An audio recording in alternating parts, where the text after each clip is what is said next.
Ұрықтануға қарсы қолданылатын кок препараттары. Кок – комбинирленген оральды контрацептивтер, яғни ауыз арқылы қабылдайтын таблетка түріндегі дәрілер.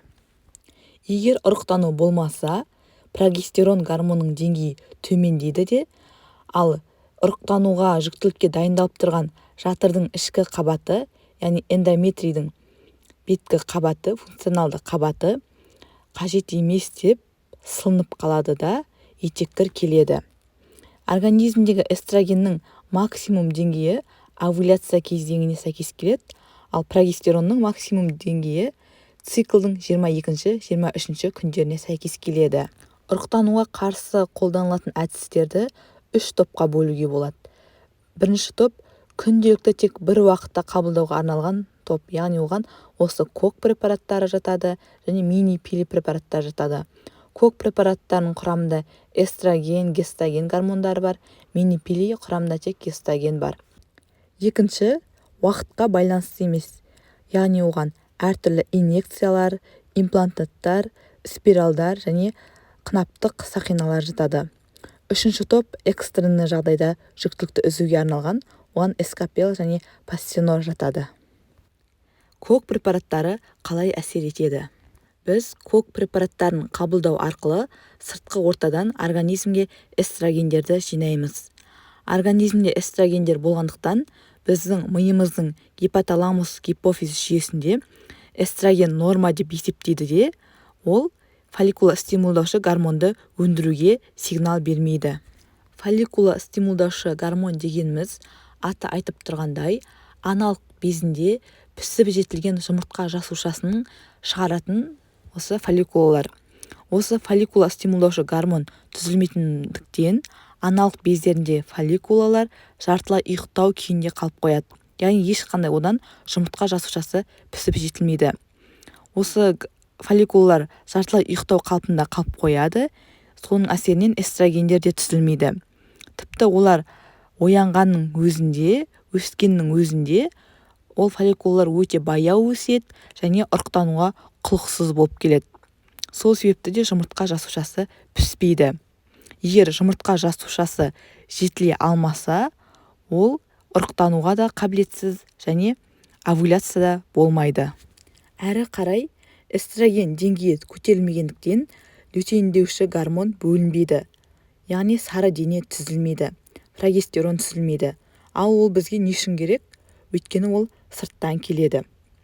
Бұл бөтен прогестерон жатыр мойны бездері шығаратын шырышты қалыңдатады және сперматозоидтар қаншалықты икемді болса да, олар жатырға өте алмайды. Сперматозоидтар жатырға өтіп кеткеннің өзінде, ұрықтану болғанның өзінде, олар жатырдың ішкі қабатына беки алмайды. Себебі жатырдың ішкі қабаты эндометрий ұрықтануға дайындалған жоқ. Кок препараттарын өзіне сай таңдап, дұрыс дозасын қабылдамаса, абайлап қолданбаса, оның жағымсыз әсерлері өте қауіпті болуы мүмкін. Себебі синтетикалық эстрогендер қанның ұюын арттырады. Соның әсерінен тромбоз, артерия, вена, қан тамырларында тромбоздардың көбеюі одан өкпе эмболиясына алып келуі мүмкін. Яғни тромбоз қаупі жоғары. Сонымен қатар 35 жастан асқан әйелдерге темекі шегетін болса, онда бұл кок препараттарын қабылдау рұқсат етілмейді. Себебі айтып өткендей, кок препараттары қанның ұюын арттырады және бұл инсульт, инфаркт қаупін жоғарылатуы мүмкін. Кок препараттарын қабылдаған кезде бас ауруы, депрессия, жүрек айнуы, жыныстық құштарлықтың төмендеуі, қынаптың құрғауы болады. Коктың түрлеріне келетін болсақ, эстроген және гестаген гормондары қосылған этинилэстрадиол, оған клайра мен заэри препараттар жатады. Және кок препараттары әртүрлі дозада кездеседі. Ең жоғарғы доза 50 микрограмм, оған нон-авлон, авидон, антиавин жатады. Одан кейін орташа доза 35 микрограмм, оған диани 35 жатады. 35 деп айтылғаны сол микрограммның мөлшері. Одан кейін төменгі доза 30 микрограмм, оған ярина, марвелон, жанин, белара жатады. Одан кейін микродоза, яғни 20 микрограмм, оған джез, лагез, навинет, линдинет 20 жатады. 25 жасқа дейінгі қыз-келіншектер 20 микрограмм этинил эстрадиол бар бастапқы дозадан бастап қабылдайды. Ал 25-35 жас аралығындағы қыз-келіншектер 30 микрограммды қарайды. 35 жастан асқан қыз-келіншектер микродозада қабылдайды. Себебі ол кезде аурулар көбейеді. Яғни организм ондай көп дозаны қабылдау алмауы мүмкін. Сол себепті аз мөлшерде микродозалық препараттарды қабылдайды. Кок препараттарын таңдаудың принциптері. Егер бетте безеу пайда бола ма, безеу шықпай ма, етеккір күндері ауырсыну жоғала ма немесе ауырсыну бола ма, қан кету азая ма немесе өзгеріссіз қала ма, көңіл-күйдің көтерілуі немесе депрессия бәрі прогестагенге байланысты. Дианагез немесе жанин жамбас ауырсынуын жеңілдетеді, циклды қалыпқа келтіреді, сонымен қатар эндометрия жасушаларының өсуін тежейді. Соған байланысты егер эндометриозы болатын болса, осы дианагез препараты ұсынылады. Хлормадинон ацетаты немесе белара депрессияны төмендетеді, стресске қарсы әсері бар, көңіл-күйді жоғарылатады. Егер бетте бөртпе, гирсутизм болатын болса, гирсутизм дегеніміз ол ер адамдарға тән түктердің көбейіп кетуі. Ол кезде антиандрогендік, яғни андроген гормонына қарсы, ерлерде көп болатын гормонға қарсы әсері бар прогестаген препараттары тағайындалады. Оған ципратерон ацетаты ең күшті антиандрогендік әсер көрсетеді. Оған диане 35 препараты жатады. Екінші орында ципратероннан кейін ол дианагез препараты, оған жанин жатады.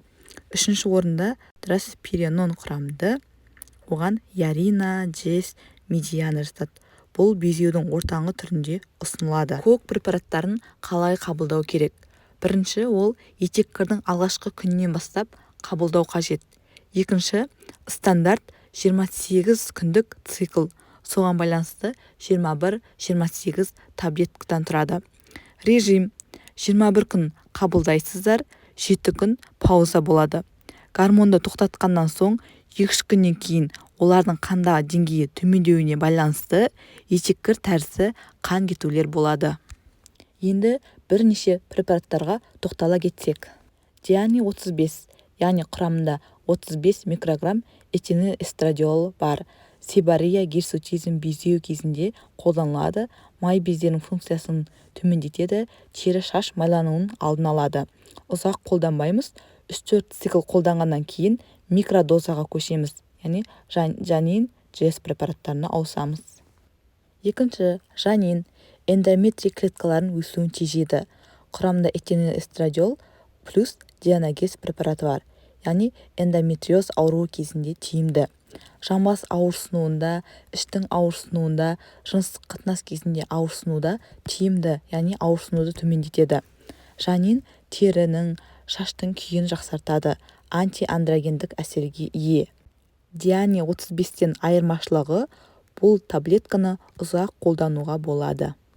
Клайра препараты уникалды кок, көп фазалы, дұрыс уақытта дұрыс доза қабылдау қажет. Алғашқы 2 таблеткасы эстроген, 3-7 таблеткалар эстроген мен прогестаген қосылған, 8-24 таблеткалар прогестаген, ал 25-26 таблеткалар эстроген, соңғы 27-28 таблеткалар плацебо таблеткалары. Құрамында этинил эстрадиол емес, табиғиға ұқсас эстрадиол валераты бар. Яғни қауіпсіздігі жоғары. 35 жастан асқан әйелдер және етеккірі көп келетін әйелдер қолданса жақсы. Джес препараты дженерик препарат. Ол ярина сияқты құрамға ие, құрамында 20 микрограмм этинил эстрадиол бар. 25-35 жас аралығындағы қыз-келіншектерге қолдануға болады. Оның режимі 24 активті таблетка және 4 плацебо таблеткадан тұрады. Яғни құрамында 28 таблетка бар. Бұл аналық безінің жұмысын басып тұрады және интервалы 12 сағатты құрайды. Джес плюс, оның құрамында эстроген және гестаген бар, сонымен қатар 400 микрограмм фолий қышқылы бар. Фолий қышқылы эритроциттердің түзілуіне, ақуыз, ДНК синтезіне қатысады, клетканың бөлінуін жоғарылатады. Белара препараты құрамындағы прогестаген компонентінің арқасында антидепрессанттық, антиандрогендік қасиетке ие. Тері мен шашқа пайдалы және көңіл-күйді көтереді. Кок препараттарымен қалай етеккірді кешіктіруге болады? Коктың бірінші упаковкасындағы активті таблеткаларды қабылдап болған соң, екінші упаковканы дереу бастап кету қажет. Мысалы, 21 таблетка болса, 21 таблетка аяқталса, келесі күні келесі упаковканы бастап кету қажет. Егер 21 плюс 7, яғни 28 таблетка болса, соңғы 7 таблетканы қабылдау керек емес, 21 таблеткадан соң жаңа упаковканы бастау қажет. Егер 24 плюс 4 болатын болса, соңғы 4 таблетканы қабылдамай, 24 таблеткадан соң келесі упаковканы бастау қажет.